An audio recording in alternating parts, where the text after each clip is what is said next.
Assalamualaikum warahmatullahi wabarakatuh. Perkenalkan, nama saya Hilman Jihadi, Eskom MMSI. Jadi kali ini saya akan membahas RPS atau Rencana Pembelajaran Semester untuk mata kuliah Pengembangan Animasi dan Multimedia. Kode mata kuliahnya SIB 603. Jadi di sini saya akan membahas beberapa apa saja yang akan kita bahas dalam mata kuliah ini. Jadi pada RPS ini, visi misi institusi ini dijelaskan. Pada tahun 2030, yaitu menjadi perguruan tinggi unggulan di bidang ilmu bisnis dan informatika yang berwawasan kebangsaan serta berdaya saing tinggi. Kemudian misinya, untuk mengimplementasikan visi tersebut, maka ditetapkan misi IB Kosgoro 1957 sebagai berikut. Pertama, menyelenggarakan kemandirian pengelolaan pendidikan, meningkatkan sistem pembelajaran dan pengembangan kurikulum untuk menghasilkan sumber daya manusia yang berdaya saing tinggi dalam bidang ilmu bisnis dan informatika yang relevan dengan kebutuhan masyarakat masa kini dan juga masa yang akan datang, serta bertakwa kepada Tuhan Yang Maha Esa. Kemudian yang kedua, meningkatkan kemampuan penelitian dan penerapannya agar dihasilkan karya yang bermutu serta berguna bagi pembangunan nasional. Kemudian yang ketiga, meningkatkan tanggung jawab sosial melalui pengabdian kepada masyarakat dengan keahlian dan kegiatan yang relevan sesuai dengan kebutuhan masyarakat dan bangsa. Kemudian yang keempat, meningkatkan kerjasama di bidang dengan institusi baik maupun dalam luar negeri.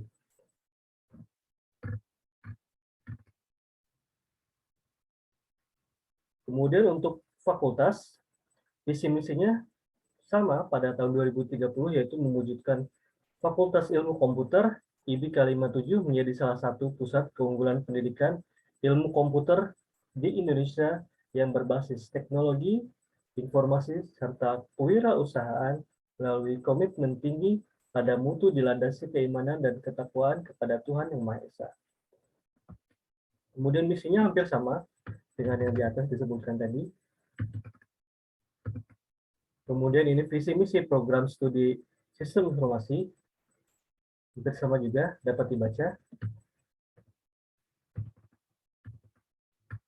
Nah, kemudian ini yang cukup penting, yaitu profil lulusan program studi sistem informasi IB Kosgoro 1957. Yang pertama itu salah satunya akan menjadi komputer dan IT konsultan.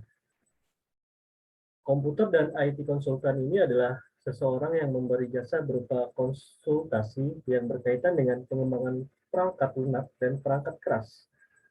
Komputerisasi pada klien. Deskripsinya, CPL-nya, menguasai berbagai konsep pengembangan perangkat lunak, perangkat komputerisasi. Nah, jadi untuk komputer dan IT konsultan ini salah satu pekerjaan yang cukup enak. Jadi selama pengalaman kita udah banyak, jadi misalkan ada proyek, sebuah perusahaan membutuhkan IT konsultan. Jadi perusahaan tersebut baru berdiri misalkan, kemudian mereka membutuhkan IT konsultannya dari pertama misalkan network. Jadi mereka akan berdiskusi tentang networknya, bagaimana jaringan internetnya, providernya menggunakan apa, kemudian device-device-nya, usernya ada berapa banyak, misalkan ada 200 orang yang menggunakan internet dengan masing-masing misalkan menggunakan untuk keperluan apa, misalkan untuk CS video call, customer service itu pasti membutuhkan bandwidth yang tinggi. Kemudian jika hanya customer service yang membalas chat melalui teks itu tidak membutuhkan tinggi, itu hanya sekitar 300 kbps itu cukup. Nah, kemudian jika memang kompleksitas tinggi, bervariasi penggunaannya, maka bandwidth-nya diaturnya seperti apa, maka itu harus konsultasi ke IT konsultan.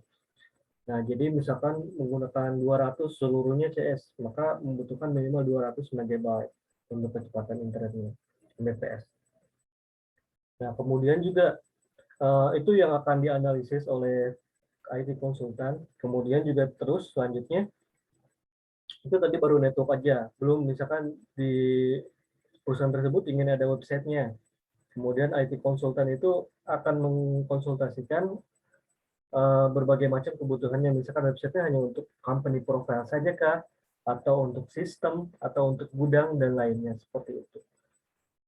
Jadi IT konsultan ini sangat luas sekali. Kemudian selanjutnya kita akan ke bisnis analis. Bisnis analis adalah seseorang yang menganalisis serta mengevaluasi proses bisnis dalam suatu organisasi. Kemudian CPL-nya atau capaiannya, pertama menguasai konsep-konsep teoritis di bidang sistem informasi, khususnya tentang proses bisnis dari suatu organisasi. Kedua, mampu memodelkan proses bisnis suatu organisasi dengan suatu model yang tepat. Kemudian ketiga, mampu menemukan permasalahan dalam proses bisnis suatu organisasi, kemudian merumuskan permasalahan masalahnya. Nah, untuk yang kedua, ini bisnis analis. Jadi beda sama IT konsultan yang sebelumnya. Kalau IT konsultan itu kan IT banget. Jadi dia lebih paham seluruh seluk-beluk tentang IT. Nah, kemudian yang kedua, bisnis analis ini, jadi seorang IT yang memang harus paham banget terhadap flow bisnis yang ada di perusahaan tersebut. Misalkan contoh, kalau untuk saya sendiri misalkan memanage toko atau bisnis di bidang otomotif. Nah, kemudian kita analisa. Misalkan, salah satu contohnya, bisnis analisnya, saya mengelola suatu bisnis di bidang otomotif, di mana itu adalah spesifik produknya box motor. Misalkan di tahun 2011, ketika saya pertama kali buka, itu menggunakan media platform marketplace, seperti Tokopedia, Shopee, dan lain-lainnya, itu masih sangat mudah. Jadi kita cuma cukup posting produk di sosmed tersebut atau di marketplace tersebut, itu kan langsung tampil. Jadi misalkan ada mereknya, tipenya misalkan box motor, mereknya Givi, tipenya E45. Nah, itu kita tinggal upload, langsung ke Tokopedia, itu langsung ada yang beli. Jadi sangat mudah sekali. Nah, seiring perkembangannya, sekarang udah 2021. Dari 2011, itu ada jeda sekitar 10 tahun. Dan tentunya itu bukan waktu yang singkat, itu cukup lama. Nah, kita analis bahwa di 2011 itu, bahwa pembeli itu masih sangat dikit, apalagi penjualnya. Itu sangat dikit sekali. Nah, kalau di 2021 ini, 2022, sorry, pembeli makin banyak, penjualnya pun makin banyak. Nah, jadi intinya, ketika waktu 2011 itu saya upload, langsung bisa dilihat oleh pembeli. Nah, di 2022 ini ketika saya ngupload, itu ada ratusan penjual lainnya. Jadi ketika sebelumnya ngupload langsung di page 1, sekarang mungkin ada di page 8.000 sekian. Jadi gimana produk kita bisa dibeli kalau saingan aja banyak kayak gitu. Kalau kita buka pertama kali page aja kan paling hanya 10 produk atau paling banyak 50 produk yang kelihatan. Kalau produk kita di urutan 8.000, kapan dia mau beli produk kita? Nah, jadi prosesnya udah beda. Ini harus dianalisis oleh bisnis analis. Jadi sistemnya itu sekarang pakai top ads, pakai ulasan review yang bintangnya paling banyak, ulasannya paling banyak. Jadi udah beda banget konsepnya sama sebelumnya. Nah, itu salah satu contohnya. Kemudian bisnis analis, misalkan ada suatu perusahaan juga, sebelumnya saya kerja di kebun raya juga, kita analisa bisnisnya. Misalkan dia menggunakan sistem, sebelumnya itu kebun raya kan pakai tiket sistem sobek. Nah, kemudian kita pengen menggunakan digitalisasi. Kita menggunakan e-money, menggunakan flash, dan uang elektronik lainnya, kita pakai QRIS, pakai QR code. Nah, itu harus dianalisis dulu. Jadi flow-nya seperti apa, analisa bisnis, kemudian itu secara ekonomi, kemudian secara usernya, itu di bisnis analis contohnya. Nah, kemudian ini digital business specialist yang selanjutnya. Digital business specialist adalah seseorang yang melakukan suatu proses menggunakan media digital elektronik agar dapat menjangkau keseluruhan proses dan aktivitas bisnis. Nah, jadi ini lebih spesifik lagi, misalkan digital business specialist, dia kalian udah lulus S1 nih. Kemudian kalian langsung kerja di Tokopedia atau Shopee, kemudian di bagian digital business specialist. Nah, ini akan lebih menjurus lagi. Jadi dalam bisnis itu akan lebih spesialisasi lagi.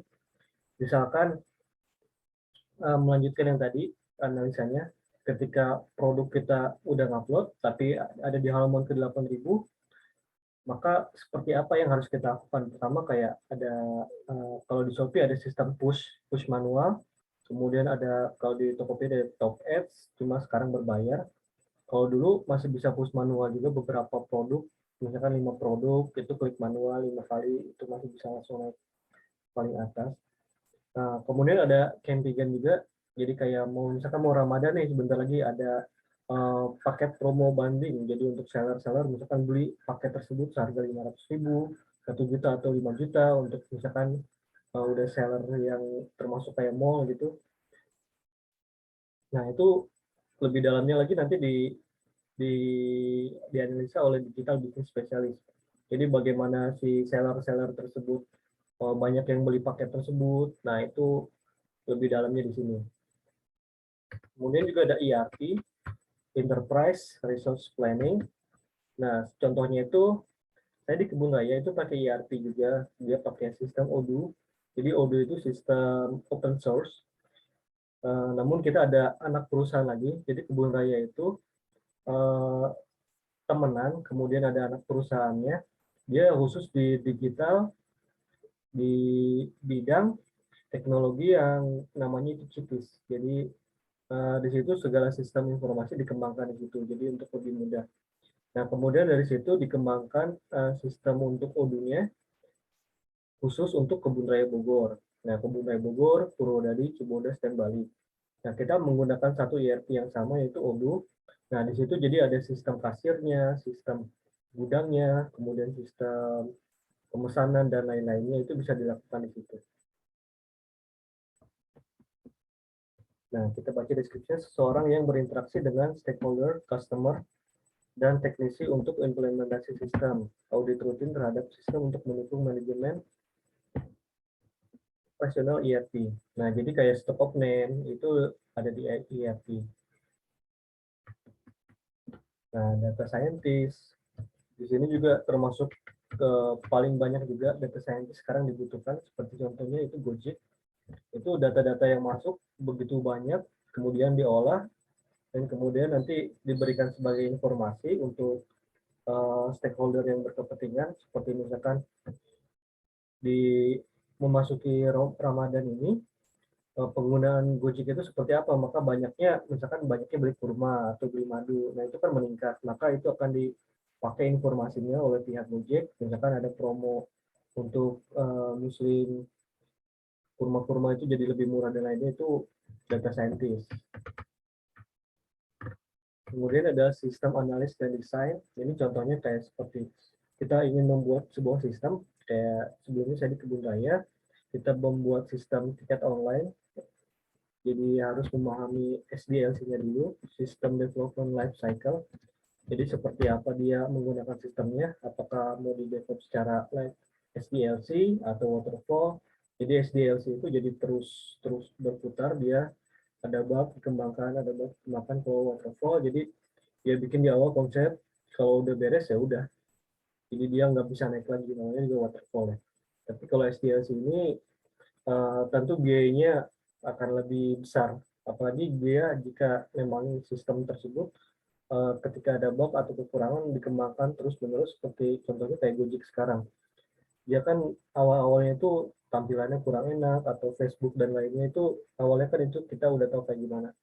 Nah, kemudian sekarang itu kan kita udah menggunakannya, itu user friendly-nya paling enak, user interface, user experience itu udah paling top banget. Kemudian ada CEO, ini kalau jabatan paling tinggi ada CEO. Kalau yang pakai E itu kan eksekutif, dia lebih ke umum perusahaan. Kalau ini lebih ke teknologinya. Jadi ini harus orang IT. Jadi di samping untuk bisnis secara umumnya, itu CEO, maka di sini ada CEO secara teknologinya. Jadi sebuah perusahaan itu teknologinya misalkan backbone-nya dia mau menggunakan apa, kayak servernya dan lain-lainnya, itu tentu harus orang IT. Kemudian di sini nomor 8 ada pendidik seperti dosen dan lain-lainnya. Ini salah satu saya juga sebagai pendidik setelah terjun di dunia praktisi menjadi sistem analis dan desain, kemudian juga data scientist juga, ERP. Jadi di sini saya secara tidak langsung sudah mengalami itu semua pengalamannya, dan sekarang sebagai pendidik juga. Sebagai dosen, kita sharing ilmu-ilmu yang tentunya akan terus berkembang. Dari sebelumnya saya zaman kuliah itu masih kita membahas teknologi 4G, dikembangkan oleh Profesor Heru Anwar yang di Jepang. Nah, itu sekarang udah mau membahas tentang 5G lagi sekarang. Jadi, tentunya teknologinya akan terus berkembang. Kemudian juga ada technopreneur. Di sini saya juga menjadi technopreneur. Jadi kita berbisnis juga menggunakan teknologi. Jadi perusahaan otomotif saya bergerak di bidang teknologi tersebut, khususnya box motor, itu di Tokopedia, Shopee, Bukalapak, kemudian juga udah terdaftar di Google Maps, kemudian udah terdaftar di pemerintahan juga, dan seperti itu perizinannya technopreneur. Nah, oke, selanjutnya kita akan membahas pengembangan animasi dan multimedia. Jadi ini masih salah satu rumpun dari algoritma dan dasar pemrograman.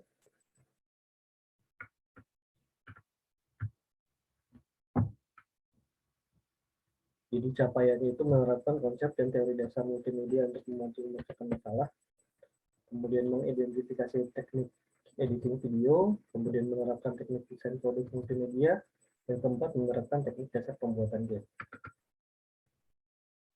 Ini capaian mata kuliahnya, mahasiswa mampu membangun produk multimedia untuk kebutuhan industri. Mata kuliah ini membahas tentang pengantar multimedia, desain dengan menggunakan gambar, dan tekniknya.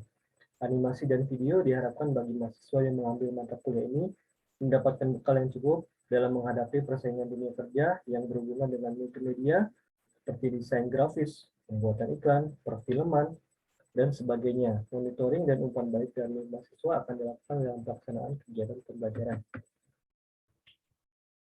Pokok bahasannya, pengantar multimedia, secara teori-teori, kemudian teks dan gambar, logo, icon, desain grafis, kaos baju, spanduk, banner baliho, cover majalah dan poster, poster ilmiah, animasi, video, game, dan pembelajaran praktik. Jadi pada pertemuan pertama, mahasiswa dapat memahami konsep multimedia, penerapannya beserta peralatan yang akan digunakan. Nah, jadi untuk menggunakan multimedia ini, senjata yang paling utama akan kita pakai, untuk saya pribadi itu di dunia kerja kita paling sering akan menggunakan Photoshop. Itu untuk editing video, untuk editing fotonya. Kemudian CorelDRAW untuk pembuatan logonya. Nah, jadi kalian yang pertama itu harus install yang namanya software editing video foto dulu. Kalau untuk di Windows kita biasa pakai Photoshop, kemudian di Linux kita pakai GIMP atau WIMP. Kemudian juga banyak aplikasi-aplikasi untuk editing fotonya. Kemudian untuk selanjutnya di sini logo dan icon. Jadi di sini saya sarankan untuk mengembangkan menggunakan CorelDRAW atau lainnya. Kenapa menggunakan sejenis CorelDRAW? Jadi CorelDRAW itu kan basisnya emang vektor. Jadi menggunakan basis vektor itu untuk implementasi ke depannya seperti pembuatan logo, dan logo tersebut kan akan dicetak misalkan menggunakan resolusi yang kecil kalau untuk di handphone, kemudian akan sangat besar jika itu dicetak di baliho. Nah, jika formatnya vektor, maka itu nggak akan terbatas di bitmap-nya. Jadi mau cetak berapapun size-nya itu masih oke. Jadi untuk logo itu kalau di Corel, jadi untuk garis lurusnya itu akan terjamin aman. Jadi nggak akan pecah seperti di bitmap. Kemudian icon juga, logo dan icon ini sebenarnya hampir sama. Kalau logo itu lebih ke brand identity-nya. Nah, kemudian ini ada desain kaos juga. Kalian kalau yang udah sering pakai Photoshop itu harus pasti akrab sama yang namanya mockup. Jadi ketika kita bikin hanya logo.png itu gambar ya, jadi yang backgroundnya putih atau transparan itu kan .png, itu kita tinggal masukin ke mockup Photoshop, itu jadi bisa langsung masuk ke berbagai media. Jadi cuma masukin logo itu bisa ada di depan kaos langsung jadi, kemudian depan tulisan-tulisan logo yang di aluminium gitu jadi juga, jadi lebih keren lah mockup itu, jadi bisa di depan gelas, di depan media apapun itu lebih mudah. Kemudian pada pertemuan 2, jadi pertama kalian install dulu bahan-bahannya, Photoshop, CorelDRAW. Kemudian kalau sering menggunakan HP, sekarang software APK Canva itu udah umum banget. Malah udah banyak banget yang berbayar. Itu karena memang fiturnya bagus-bagus dalamnya. Kemudian pada pertemuan selanjutnya ada teks dan gambar, kita desain spanduk, banner baliho. Itu komposisi yang baiknya seperti apa, nanti kita lihat dari contoh-contoh yang sudah ada. Nah, patokan kita ada kayak desain banner spanduk baliho yang ada di luar negeri, misalkan kayak di New York Times, itu kita patokannya situ.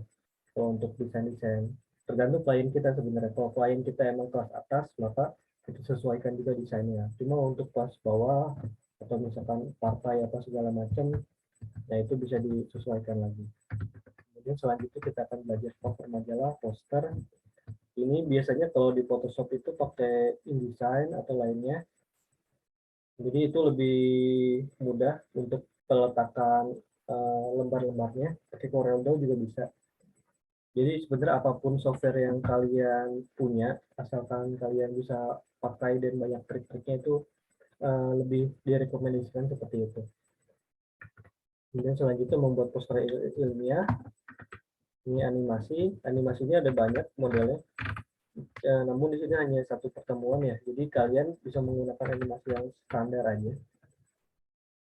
Nah, kalau untuk exportnya seperti kayak 3D atau menggunakan Blender, nama aplikasinya Blender, itu atau 3D Max itu lebih pro lagi, cuma biasanya nggak cukup 1 hari belajar kayak gitu, bisa berbulan-bulan, banyak tips and triknya juga, dan butuh spesifikasi komputer yang sangat tinggi. Kemudian selanjutnya bab video, membuat video menggunakan Adobe juga ada untuk editing videonya, After Effects dan lainnya.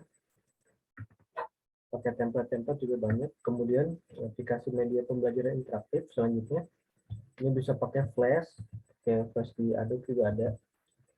Kemudian aplikasi game, kalau untuk sering dipakainya itu seperti Unity. Kemudian Flash juga bisa.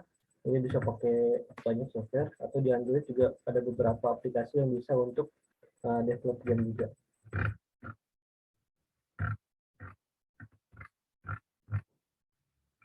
Kemudian untuk penilaiannya, di sini sikap dan perilaku itu bobotnya 10%, kemudian tugas itu 20%, kemudian untuk UTS itu 30%, dan UAS itu 40% untuk penilaiannya. Nah, ini untuk penilaiannya, jika kalian memang skornya itu di total 90-100, maka kalian dapat A. Nah, perhitungan seperti ini. Mungkin itu sekian dari saya. Kita rangkum lagi untuk mata kuliahnya. Pertama, kalian install dulu seluruh softwarenya, entah itu Photoshop, Corel, After Effects, dan lain-lainnya. Kalian satu-satu dulu. Pertama bikin logo, kita branding. Jadi nanti akan saya kasih tugas juga ya. Jadi kalian untuk nge-branding UMKM. Jadi kalian akan membantu lingkungan sekitar kalian. Kalian coba analisis. Misalkan kalian satu kelas ada 20 orang. Kemudian kalian bikin tim. Misalkan masing-masing 2 orang. Kalian cari UMKM sekitar. Misalkan ada ayam geprek contohnya.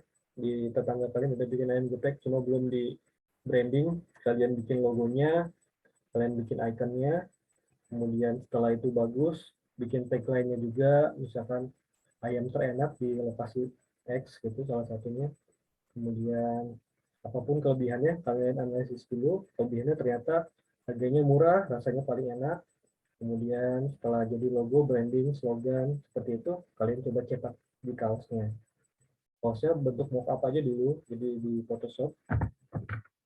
Kemudian setelah itu kalian bikin desain spanduk, banner, baliho, flyer, brosur.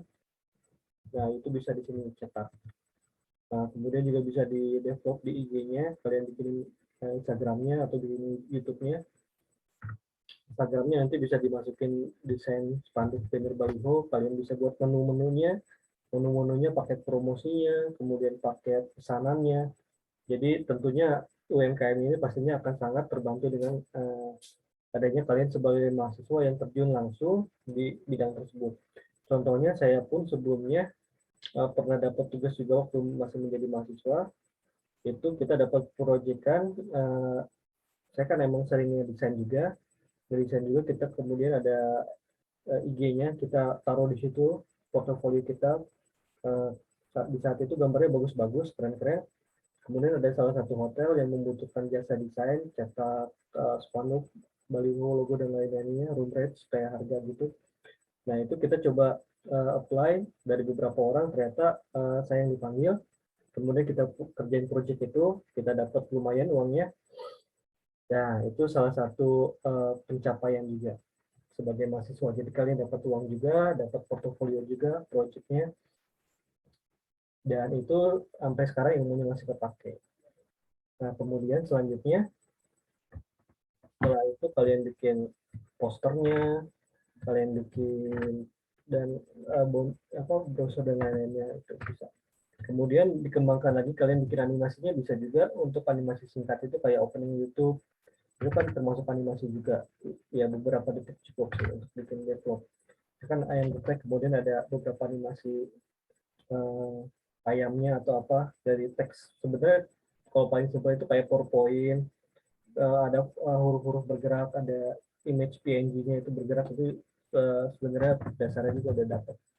Kemudian video referral YouTube, misalkan dari intronya seperti apa, itu kan bakal keren juga. Ini nanti pakai Flash, develop aplikasi media interaktif, misalkan ada soal-soal untuk ujian, seperti itu juga bisa. Atau bikin kayak Want to be Millionaire, jawaban ada ABC soal itu bisa juga. Aplikasi game, nanti kita coba juga pakai aplikasi game yang sederhana aja, game-gamenya. Oke, mungkin cukup sekian dari saya. Jika ada yang ditanyakan boleh di komentar atau sharing atau masukan dan lain-lainnya, itu sangat membantu. Semoga dengan adanya penjelasan saya ini, pendidikan di Indonesia akan semakin meningkat, dan juga tentunya mahasiswa akan semakin mudah dan implementasinya di masyarakat itu lebih gampang. Sekian dari saya. Assalamualaikum warahmatullahi wabarakatuh.